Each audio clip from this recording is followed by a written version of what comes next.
Start करते हैं हम बायोलॉजी इन ह्यूमन वेलफेयर के पार्ट 52 से, जिसमें हम लोग पढ़ने वाले हैं effects of drugs alcohol abuse. मतलब कि ये जो लोग इसको करते हैं, लाइक ड्रग को यूज़ करते हैं या फिर अल्कोहल को यूज़ करते हैं, तो इसका क्या इम्पैक्ट होता है उसको हम थोड़ा डिटेल में स्टडी करेंगे।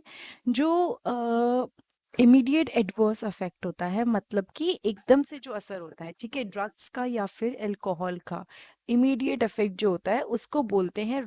उसका कुछ इफेक्ट्स जो देखने को मिलते हैं, one of them is reckless behaviour. ठीक है, वेंडलिज्म, लोग तोड़ते फोड़ते हैं, कुछ सुनते नहीं है किसी की, जैसे कहते हैं ना आवारागर्दी। एंड वॉयलेंस, यानी कि बहुत हिंसक हो जाते हैं, क्योंकि उन लोगों को क्या होता है, अपने बिहेवियर पे उन लोगों का कंट्रोल बिल्कुल नहीं रहता। सो उनको आइडिया नहीं रहता कि क्या चीज़ सही है क्या चीज़ गलत है।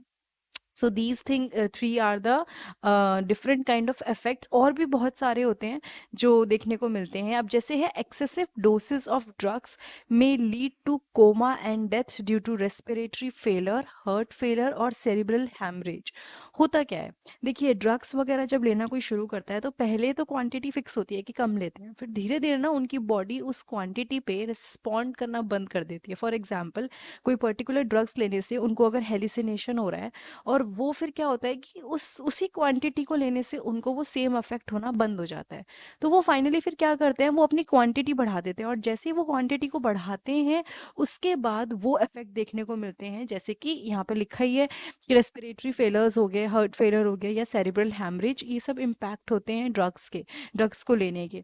A combination of drugs or their intake along with alcohol generally result in overdosing and even death। मतलब कि ड्रग्स को लेना, और कई बार लोग क्या करते हैं, बहुत सारे different different type of drugs लेते हैं, जिसकी वजह से एक रिजल्ट उसका होता है ओवरडोजिंग, मतलब ज़रूरत से ज़्यादा ले लेना। बहुत सारी डेथ होती है ओवरडोजिंग की वजह से, because when they are under the influence of drugs उनको ऑटोमेटिकली पता नहीं चलता कि कौन सा कितना सही है कितना गलत है, तो वो उसी को लाइक लेते हैं, और उसका इम्पैक्ट बहुत ज़्यादा होता है।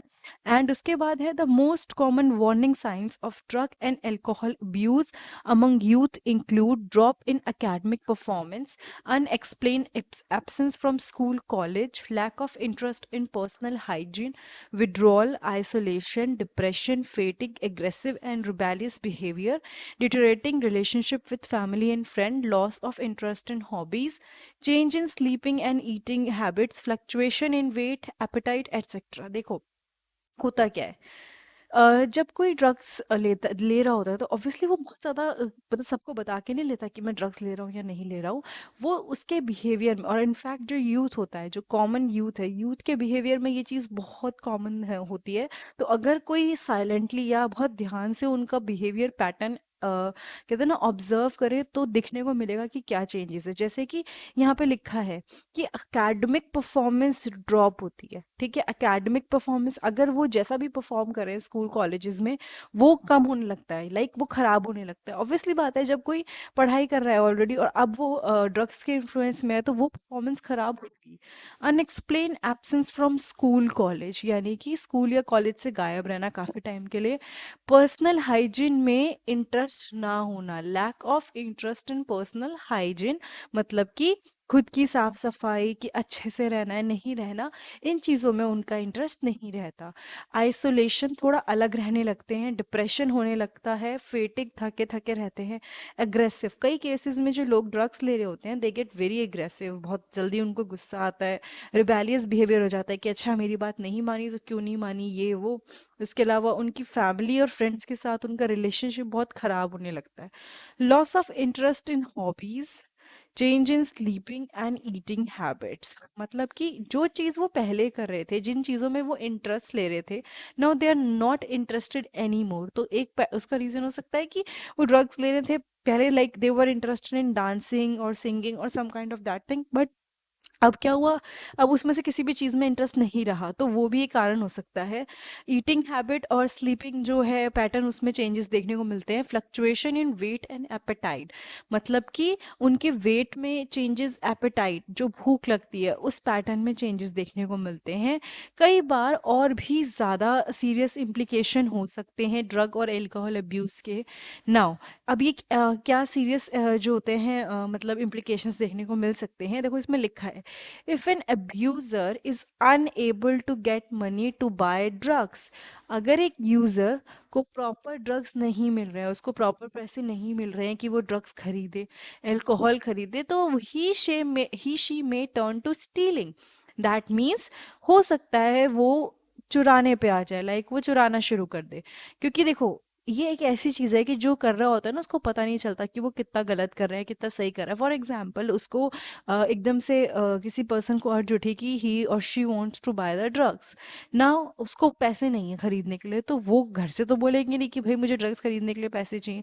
तो वो कई बार स्टीलिंग यानी चोरी चकारी पे आ जाते हैं कि बस अपनी रिक्वायरमेंट पूरी होनी चाहिए, क्योंकि उस टाइम पे सेंस नहीं रहती कि क्या सही है क्या गलत है। ठीक है, और सेम चीज लिखी है, at times a drug alcohol addict become the cause of mental and financial distress to his her entire family and friend. मतलब कि कई बार क्या होता है, ये जो ड्रग और अल्कोहल एडिक्ट पर्सन होता है ना, ये प्रॉब्लम सारी सिर्फ उसी तक नहीं रहती है। मतलब कि जो ये एडवर्स अफेक्ट हैं ड्रग्स को कंज्यूम करने के या फिर अल्कोहल को कंज्यूम करने के लिए, वो सिर्फ उस पर्सन तक नहीं रहते जो पर्सन इस चीज़ को कर रहा है।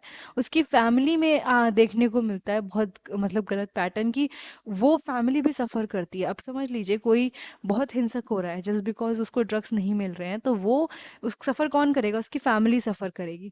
So these things are very much related to family as well, कि सिर्फ जो पर्सन ले रहा है कंज्यूम कर रहा है उस तक लिमिटेड नहीं रहता, प्रॉपर ये जो फाइन फैमिली होती है वहाँ पे भी ये पूरा का पूरा मतलब देखने को मिलता है, राइट। नेक्स्ट बढ़ते हैं आगे। Those who take drugs intravenously, यानी कि जो कि वेन्स में डायरेक्टली नीडल या सिरिंज से इंजेक्ट करके लेते हैं, उनको सीरियस इन्फेक्शन हो सकते हैं, जैसे कि एड्स एंड हेपेटाइटिस बी।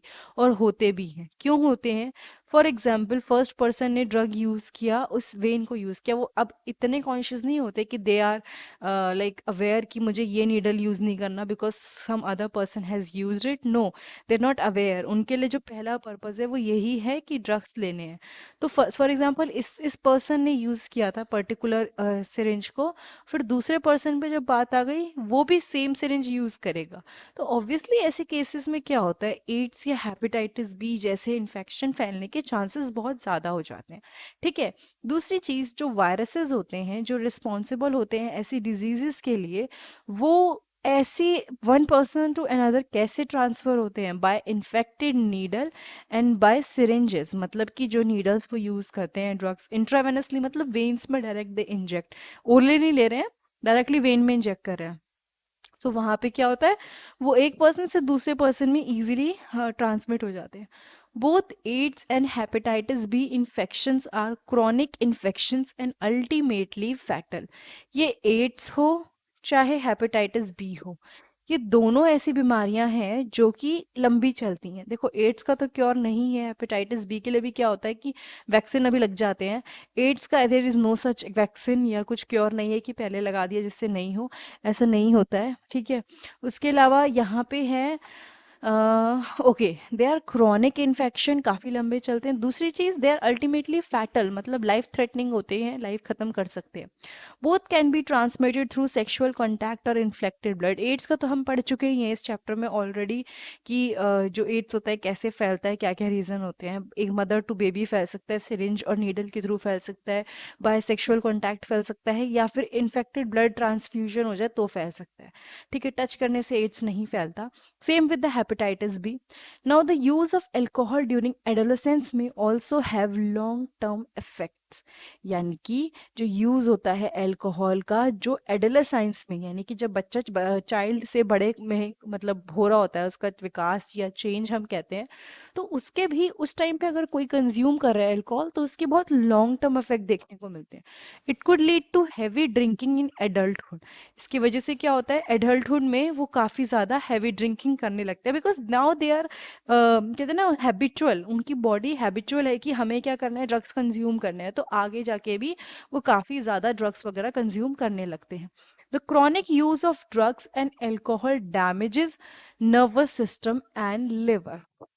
यानी कि ये जो यूज़ है, ड्रग्स का यूज़ करना बहुत ज़्यादा लंबे टाइम तक और अल्कोहल को यूज़ करना, वो क्या कर देता है, नर्वस सिस्टम को और लिवर को डैमेज कर देता है। अच्छा, there is a term cirrhosis which is used for the like condition जहाँ पे लंग्स बहुत बुरी तरह अफेक्ट हो जाते हैं। Now, the use of drugs and alcohol during pregnancy is also known to adversely affect the fetus. Pregnancy के time पे अगर मदर बच्चे मतलब खुद कंज्यूम करे ये ड्रग्स को या अल्कोहल को, तो उसका बहुत ज़्यादा एडवर्स इफेक्ट देखने को मिलेगा बच्चे के अंदर भी, ठीक है। Another misuse of drug is what certain sport person do to enhance their performance. इस पे हमने पहले भी डिस्कस किया है। होता क्या है, कई सारे स्पोर्ट्स पर्सन्स जो एथलीट्स होते हैं, जो खेलते हैं, वो क्या करते हैं, वो ड्रग्स लेते हैं ताकि उनकी परफॉर्मेंस में बहुत अच्छे से मतलब सुधार आए, because there are many hormones which are released when you take drugs. आपके डिफरेंट काइंड ऑफ सिस्टम्स पे बहुत फर्क पड़ता है। तो ये सारी चीज़ें होती हैं। उसके बाद क्या होता है, यहाँ पे लिखा है, they use narcotic analgesics, anabolic steroids, diuretics and certain hormones in sports to increase muscle strength and bulk, to promote aggressiveness and as a result increase athletic performance। देखो, अ, होता क्या है कि बहुत सारे अलग अलग काइंड ऑफ ड्रग्स भी होते हैं, स्टेरॉइड्स जिसे बोलते हैं। स्टेरॉइड्स का एक बहुत ही, आपको मेन चीज़ बताती हूँ। वैसे तो ये स्टेरॉइड यूज़ होता है जब किसी को अस्थमा एलर्जी वाली प्रॉब्लम होती है, तो दे यूज़ स्टेरॉइड्स ताकि उनकी बॉडी जो सांस वगैरह वो ले रहे हैं वो बेटर हो, ठीक है। पहली चीज़ तो ये हुआ, इसको हटा देते हैं। तो अब क्या होता है, they use certain steroids and analgesic, और कई सारे हॉर्मोन्स यूज़ करते हैं ताकि उनकी जो मसल स्ट्रेंथ हो ना वो बेटर हो जाए, ठीक है। और दूसरी चीज़, उनके अंदर ना वो सारे ड्रग्स का इम्पैक्ट ही होता है कि एग्रेसिवनेस ज़्यादा आती है। अब एग्रेसिवनेस ज़्यादा आने से क्या होता है कि परफॉर्मेंस जिस टाइम पे खेलते हैं, for example they need to be charge, they need to be aggressive while they are playing. So वो चीज़ को प्रमोट करने के लिए ये अ, इन ड्रग्स को यूज़ करते हैं, एंड ऑब्वियसली उससे उनकी परफॉर्मेंस बढ़ती है। बट यस, ये एक और रूल है कि जब किसी का पता चलता है, किसी स्पोर्ट्स पर्सन का, कि उसने कंज्यूम किया है ड्रग्स, तो उनको वैसे भी डिस्कार्ड कर देते हैं कि नहीं, आप खेलोगे नहीं। बहुत सारे ऐसे केसेस हुए भी हैं। नाउ, जो साइड इफेक्ट होता है स्टेरॉइड्स का फीमेल्स में, क्योंकि फीमेल्स में स्टेरॉइड्स अगर बहुत लंबे टाइम तक के लिए वो लेते हैं, तो उसमें मेस्कुलिनाइजेशन जैसे कि मेल्स जैसे फीचर आने लगते हैं ना। मेल्स जैसे फीचर्स मतलब अगर हम देखें तो फीमेल के कंपैरिजन में मेल्स कई बार बहुत एग्रेसिव होते हैं, ठीक है। नॉट लाइक गुस्से वाले, but they have this kind of aggressiveness overall की, हाँ, थोड़ा थोड़ा सा ज़्यादा एग्रेसिव होते हैं। तो वो चीज़ फिर फीमेल्स में दिखने लगती है, because obviously they are taking steroids. आप स्टेरॉइड्स लोगे तो आपके अंदर मेल्स लाइक फीचर्स आने लगेंगे। तो फर्स्ट चीज़ हुई इंक्रीज एग्रेसिवनेस, मूड स्विंग्स बहुत ज़्यादा देखने को मिलते हैं, डिप्रेशन होना शुरू हो जाता है, एंड यस, अब नॉर्मल मेंस्ट्रुअल साइकिल, जो मेंस्ट्रुअल साइकिल है वो फीमेल की एक वो है कि कैरेक्टरिस्टिक है कि ठीक है, फीमेल में होता है, except those have certain few system problem in system, that's okay. But females का तो मेन कैरेक्टरिस्टिक यही है ना कि they have menstrual cycle, periods होते हैं उनको। लेकिन जब उसी चीज़ से छेड़छाड़ हो जाए ड्यू टू सर्टेन स्टेरॉइड्स, तो फिर वो चीज़ अफेक्ट करना शुरू कर देती है। फिर उसके बाद आ गया excessive hair growth on the face and the body, क्योंकि बॉयज़ के, मेन के, वुमेन के कंपैरिजन में कई बार हेयर ग्रोथ बहुत ज़्यादा होती है, तो वो फीचर फिर लड़कियों में देखने को मिलता है। उसके बाद क्लाइटोरिस जो है, जो पार्ट है, प्यूबिक पार्ट है, वो एनलार्ज होने लग जाता है, साइज में बड़ा हो जाता है, वॉइस थोड़ी भारी होने लगती है। In males it include acne. Males के अंदर क्या होता है, उनके जो वो छोटे छोटे से पिंपल्स टाइप होते हैं वो आ जाते हैं, एग्रेसिव बहुत ज़्यादा हो जाते हैं, मूड स्विंग्स होते हैं, डिप्रेशन, और टेस्टिकल्स जो होते हैं उनका साइज छोटा होना शुरू हो जाता है। दूसरी चीज़, स्पर्म प्रोडक्शन कम हो जाता है उनके अंदर, और चांसेस बढ़ जाते हैं किडनी या फिर लिवर डिसफंक्शन के, ठीक है। ब्रेस्ट एनलार्जमेंट उनका होने लगता है, बिकॉज दोनों में इम्पैक्ट होगा। इट जस्ट नॉट कि गर्ल्स पे इम्पैक्ट होगा, लड़कों पे भी फिर अलग इम्पैक्ट पड़ता है। प्रीमेच्योर बाल्डनेस मतलब उनके बाल झड़ने लगते हैं, और प्रोस्टेट ग्लैंड का एनलार्जमेंट होने लगता है। ये सब चीज़ें हम रिप्रोडक्शन में पढ़ चुके हैं, कहाँ पे क्या होती हैं, कैसे होता है स्पर्म प्रोडक्शन, ये सब चीज़ें हैं। तो इन सब चीज़ों पे मेल में क्या नेगेटिव इम्पैक्ट होता है वो लिखा है।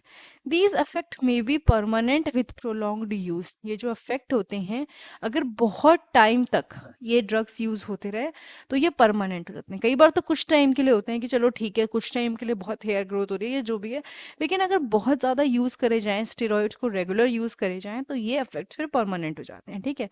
In the adolescents, male or female, severe facial and body acne and premature closure of the growth centers of the long bone may result in stunted growth.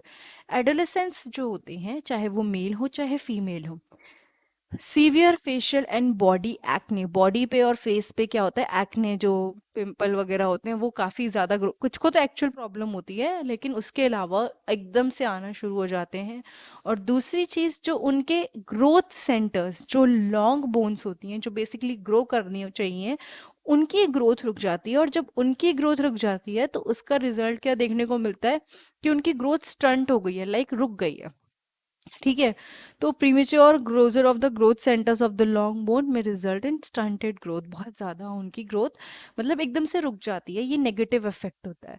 इसके नेक्स्ट पार्ट में prevention and control है, वो हम पूरे एक video में cover करेंगे। Already ये वीडियो काफ़ी बड़ी हो गई है, बट इस पार्ट में हमने कवर कर लिया है कि जो ड्रग्स और अल्कोहल होते हैं उसका क्या नेगेटिव इम्पैक्ट देखने को मिलता है। ठीक है। दूसरी चीज़, इसके पहले के पार्ट में हमने एनसीईआरटी में डिटेल में एक एक टॉपिक को कवर किया है। Biology in human welfare series आप मेरे चैनल पे जाके प्लेलिस्ट में देखिए, आपको उसमें ये सारी वीडियोस मिल जाएंगी जो इन 3 चैप्टर की हैं। उसके बाद आप डायरेक्टली 11th और 12th की बायोलॉजी की प्लेलिस्ट या अलग अलग टॉपिक के अकॉर्डिंग प्लेलिस्ट बनी है, उनको चेक कर सकते हैं बायोलॉजी की। वो आपको सारी जितनी भी काम की वीडियोस हैं आपको वहाँ मिल जाएंगी।